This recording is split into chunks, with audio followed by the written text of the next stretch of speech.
पाणौ महाशायक चारुचापं नमामि रामं रघुवंशनाथम।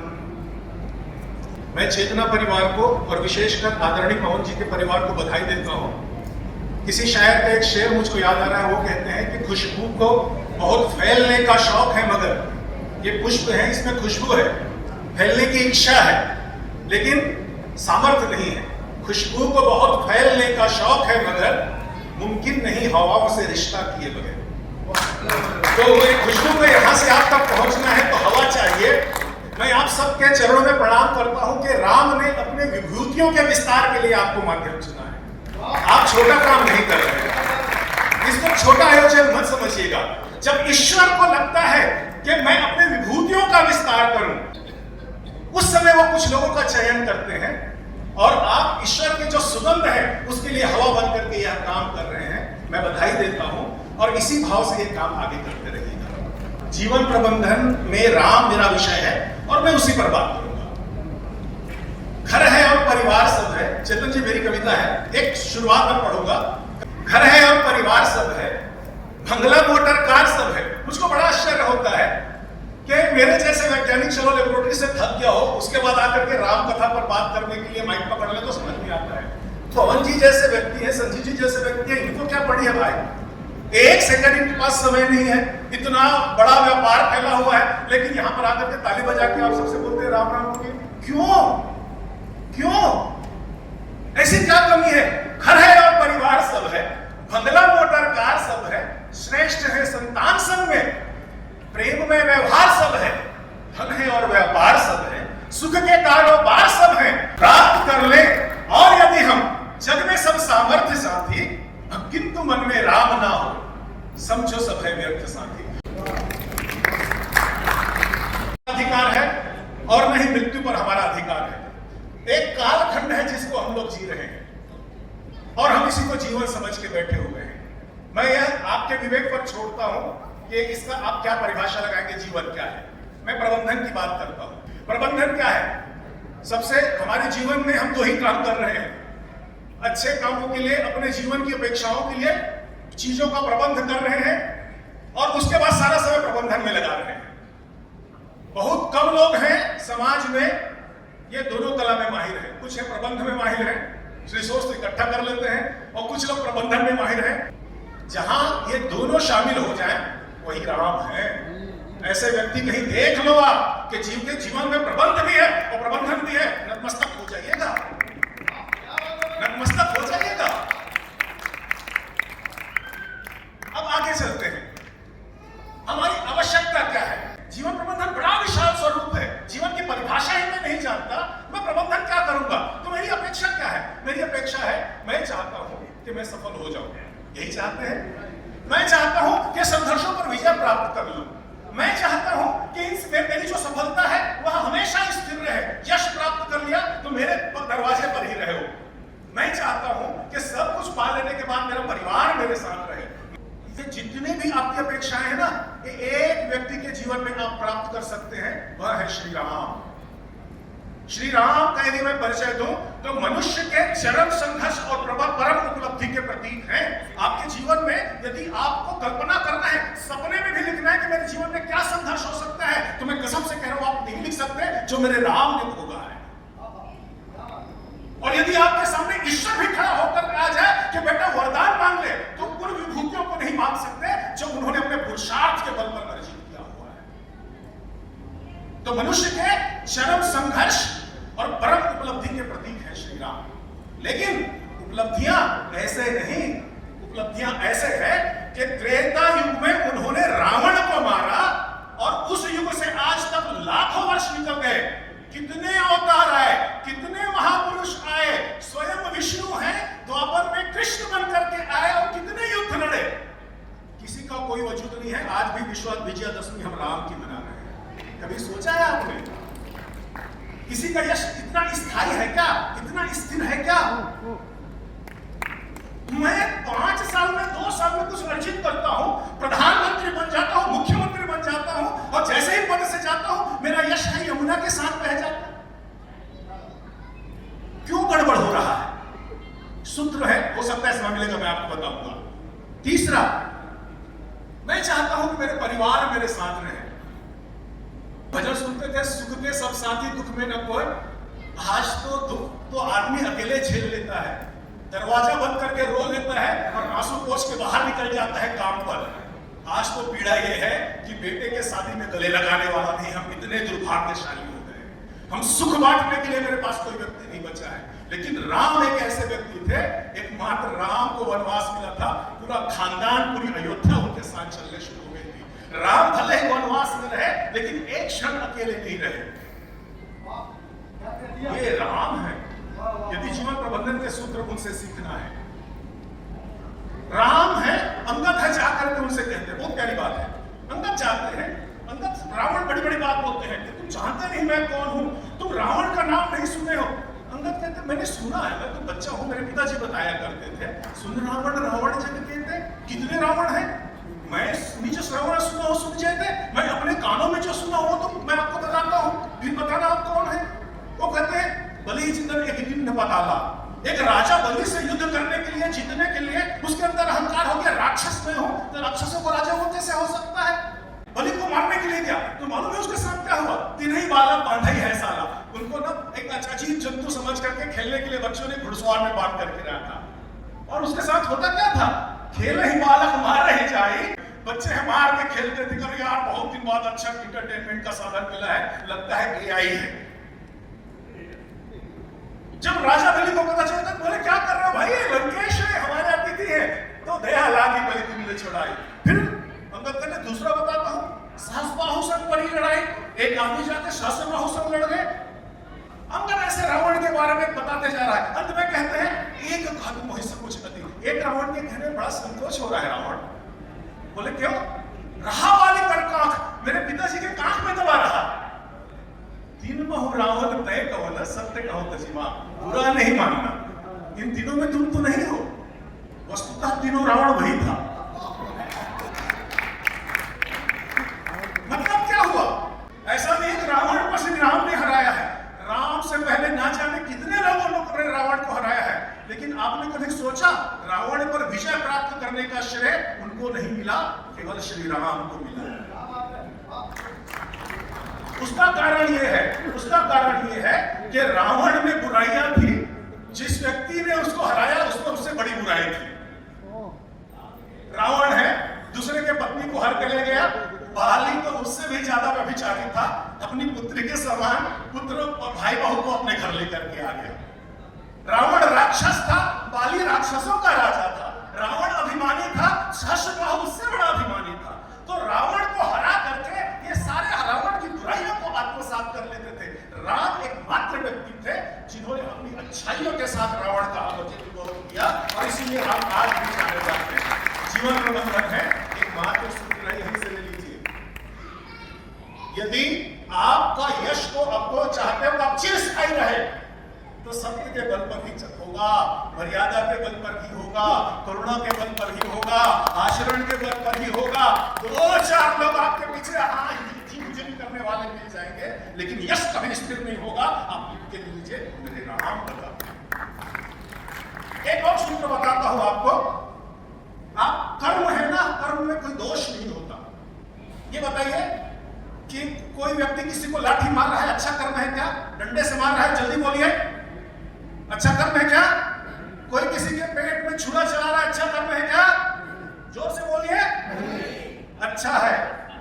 यदि पुलिस है, आदतन अपराधियों को मार रहा है, और छुरी चलाने वाला सर्जन है, मतलब क्या हुआ? कर्म महत्वपूर्ण नहीं है, महत्वपूर्ण क्या है? कर्म के पीछे का उद्देश्य। राम के जीवन से सीखिए, राम के जीवन से सीखिए। कैकेयी के मन में लोभ होना कि मेरा बेटा राजा बने, कोई बुरी बात नहीं है। दुनिया में ऐसी कौन मां है जो नहीं चाहती मेरा बेटा राजा बने? पहले ही बच्चा पैदा होता है, 6-5-7 7 दिन में मां नहलाती है तो पहला लोरी गाती है, मेरा बेटा राजा बनेगा। क्या गलत बात है भाई? समस्या है कैकेयी के मन में लोभ हो गया। कैकेयी ये बात यदि राम को ही कह देती ना, तो अपना 2 वरदान वेस्ट करने की जरूरत ही नहीं पड़ती। ठीक है, नारद जी है, मैं राम कथा के संकेतों में कह रहा हूं। नारद जी है, नारद नारद जी विष्णु मोहिनी को देखते हैं और ललायित हो जाते हैं कि बोले यार ये पत्नी के रूप में बड़ी अच्छी लगेगी। क्या बुरा है भाई, प्राकृतिक है, सुंदर स्त्री है और यशस्वी पुरुष को देख करके स्त्री और पुरुषों में आकर्षण ना हो, ये तो मतलब अजीब बात हो गई, प्राकृतिक हो गई। नारद जी की ये स्वाभाविक इच्छा है, उसका स्वागत है। लेकिन नारद जी ने क्या किया? नारद जी भगवान विष्णु के पास गए, अरे भाई सुंदरता की प्रतियोगिता है, चले जाते ब्यूटी पार्लर, थोड़ा बहुत सेविंग करवा लेते, फेशियल करवा लेते, जाके बैठ जाते। लेकिन नारद है छल करना चाहता है, वो विष्णु के पास जाते हैं, आपन रूप देहो प्रभु मोहि और आन भाग्य नहीं पाओ वही। नारद जी के यशस्वी चरित्र पर एक छल लग गया, एक धब्बा लग गया। रावण का व्यवहार है, मैं भी रावण के जगह होता तो वही करता। आपकी बहन ने कोई नाक काट दे, आप क्या व्यवहार करोगे बताओ? आप घर में बैठे रहोगे, उसकी आरती करोगे, होंगे देवता आप अपने घर में, होंगे अवतार आप अपने घर में, लेकिन मेरे परिवार के सीमा में किसी के अंदर या अत्याचार नहीं कर सकते। रावण के यहां तक बातें हैं, वह स्वीकार है। लेकिन तुम बलशाली थे रावण, चले जाते युद्ध करने के लिए, तुम चले जाते उठा करके सीता को ले आते, कितने कमजोर हो गए। पहली बात यह है कि सीता को हरण करने की इच्छा हुई तो राम को दूर भेजे मारीच के साथ। अरे चलो राम चले गए, अब तो उठा के ले आते, छोटे भाई थे मार लेते। नहीं, लक्ष्मण से भी तुम डरते थे, तब क्या किए? वहां से मारीच से चिल्लाए, हे राम हे राम हे लक्ष्मण आ जाओ। मतलब तुम योजना पूर्वक लक्ष्मण को भी हटा दिए।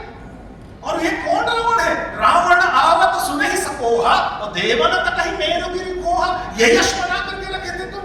और इसके बाद भी थोड़ी हिम्मत कर लेते, अरे नायक तुम राम नहीं है वहां, लक्ष्मण नहीं है वहां, उठा लेते सीता को, तब भी तुम्हारी हिम्मत नहीं हुई। तुमने ये साधु के वेश को लचा दिया, एक साधु के वेश पकड़ करके उस कुटिया में जाकर के भिक्षुक बन करके लेकर के आए। ये समस्या है रावण। मतलब कहने का मतलब क्या है? कहने का मतलब यह कर्म कोई बुरा नहीं है, हमारी कामनाएं बुरी नहीं है। बुरा क्या है? बुरी बात क्या है? उसको करने के पीछे जो मेरी भावनाएं हैं वो बुरी है। ठीक है? और यहीं पर राम आते हैं। जब राम से कोई प्रश्न पूछते हैं कि भैया आपका वनवास हो रहा था तो पूरे अयोध्या में सिर्फ दो लोग विपक्ष में थे, एक मंत्रा एक कैकेयी, और उन दोनों की बात को इतना महत्व देते हो, इतना महत्व देते हो। आपने तो पूरे अयोध्या वासी के साथ अन्याय किया। राम आप छल किए हो, सबको सौदा छोड़ करके उनके प्रेम को, उनके त्याग को, आपके प्रति समर्पण की आपने अवहेलना करके उनके साथ छल करके आ गए। सिर्फ दो व्यक्ति के लिए खड़े होकर बोल देते, नहीं स्वीकार है मुझको तुम्हारी ये बातें। राम कहते हैं कैकेयी के मन में लोभ था, और यदि लोभ पर हमेशा से विजय प्राप्त करना है तो हथियार कुछ अलग उठाना पड़ेगा। मैं अपने लोभ को बड़ा कर दूंगा तो बड़ा लोभी हो जाऊंगा।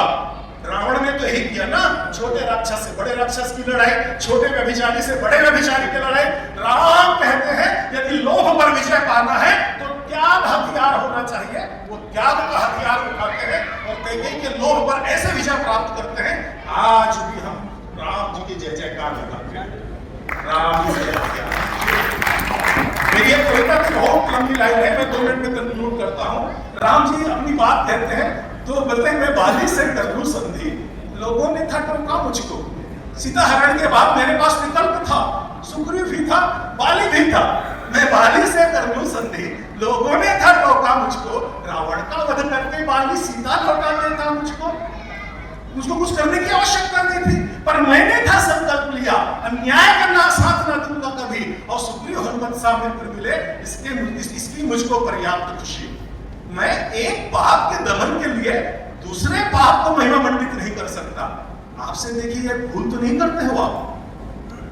तो जीवन प्रबंधन के राम का सूत्र है, आप कर्म कुछ भी किए, आप यदि मोह से प्रेरित हो, आप देखिए ड्राइवर क्या है, कभी बैठ करके शांत होकर के सोचिए। कभी आप निर्णय नहीं ले पा रहे हो तो मेरी एक ही काम कर लीजिएगा, जीवन में कोई निर्णय लेना है तो बैठ करके सोचिए यदि राम होते तो क्या निर्णय लेते।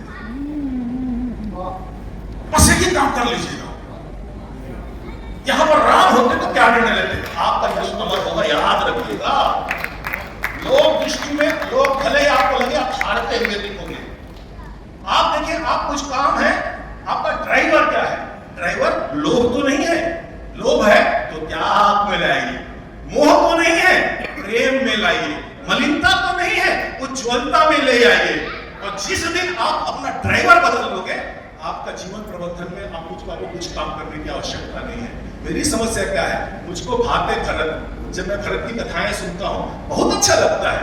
ऐसा लगता है या तो मैं भरत बन जाऊं या मेरा भाई भरत बन जाए। मुझको भाते भरत और प्रिय है लखन, पर सगे भाई से बात पटती नहीं, और रीति नीति अवध के सुहाते बहुत, पर स्वर्ण लंका से नजरें है हटती नहीं। मुझको किताबों में बहुत अच्छी लगती है अयोध्या, लेकिन रहना और पाना तो मैं लंका चाहता हूं। तो मन में इच्छा है रावण की लेकर के हम किसी दिन एकांत में बैठना और बैठ करके अपनी इच्छाएं लिखना, किसी से पूछना मत। एक छोटा सा होमवर्क है, घर जाकर के करिएगा, पेन कापी लीजिएगा, मैं चाहता क्या हूं, और जो जो आप लिखोगे मैं बता रहा हूं 90% इच्छा वही रावण की थी। हम सब वही चाहते हैं जो रावण चाहता था। तो मुझको भाते भरत और प्रिय है लखन, पर सगे भाई से बात पटती नहीं, और रीति नीति अवध के सुहाते बहुत, स्वर्ण लंका से नजरें है हटती नहीं। और मन में इच्छाएं रावण की लेकर के हम राम बनने की कोशिश किए जा रहे। ऐसा जीना भी कोई जीना हुआ, जिनको जीने के खातिर जिए जा। यूं तो जग में है 84 लाख योनियां, बोलते हैं 84 लाख योनि के बाद मनुष्य मिला है। यूं तो जग में है 84 लाख योनियां, नाम कितनों के हमको नहीं ज्ञात है। और जिसने दुर्लभ ये मानव का तन है मिला, क्या पता हमें कितनों को ये याद है। हम हैं ऐसे पथिक, हम तो वो राजहंस, मूढ़ अज्ञानवश आचरण काग जैसा किए जा रहे। ऐसा जीना भी कोई जीना होगा, जिनको जीने के खातिर जिए जा रहे। जीवन बहुत महत्वपूर्ण है, उसका प्रबंधन कीजिए। और मेरा बहुत बढ़िया व्याख्यान है, वह है हाँ हम राम बन सकते हैं। राम बनना बहुत आसान है, बहुत आसान है। व्यक्ति बनना बहुत कठिन है, क्योंकि वहां पर झूठ का सहारा है, और झूठ बोलने की सबसे बड़ी समस्या है। आपको याद रखना पड़ता है कि पिछली बार क्या बोला था। सत्य बोलोगे तो आपकी बहुत सारी समस्याएं हट जाएंगी। मैं अभी अपने किताब के एक सूत्र बताया हूं, यहाँ पर राम बनने के 16 सूत्र हैं। मैंने भावना की पवित्रता पर बात की आपके सामने, ऐसे ही राम बनने के 16 सूत्र हैं। ये आप अपने जीवन में राम को कैसे आत्मसात कर सकते हैं। 2 मिनट, आधा मिनट बस और लूंगा आपके। मेरे ये कुछ 3 किताबें हैं। मैं पिछले कुछ दिनों से मैं खुद वैज्ञानिक हूँ, और मैंने विज्ञान की दृष्टि से रामचरितमानस को पढ़ने का प्रयास किया है। और ये मेरे 3 ग्रंथ हैं, जो एक राम पर है, एक हनुमान जी पर है, और एक भरत जी पर है। मैं बहुत संक्षेप में 2 शब्दों में इस विशेषता बता दूं। हमारे जीवन की 2 ही समस्या है, एक तो परिस्थिति और दूसरा मन स्थिति। हम सब कुछ कर लें, लास्ट में ही कहते हैं यार परिस्थिति ठीक नहीं थी। तो मैं बताऊं, ये जो व्यक्ति है ना, इसके जीवन में परिस्थिति कभी ठीक नहीं रही। एक कदम में परिस्थिति ठीक नहीं रही, लेकिन इन्होंने हर परिस्थिति को अवसर में बदला। और जो राम को आप जानते हैं ना, उसको न तो कहीं ने बनाया है, न तो कौशल्य ने बनाया है, उनको परिस्थिति ने बनाया है। तो राम बताते हैं परिस्थिति चाहे जितने भी विपरीत हो जाए, आपको नर से नारायण बनने के लिए कोई नहीं रोक सकता।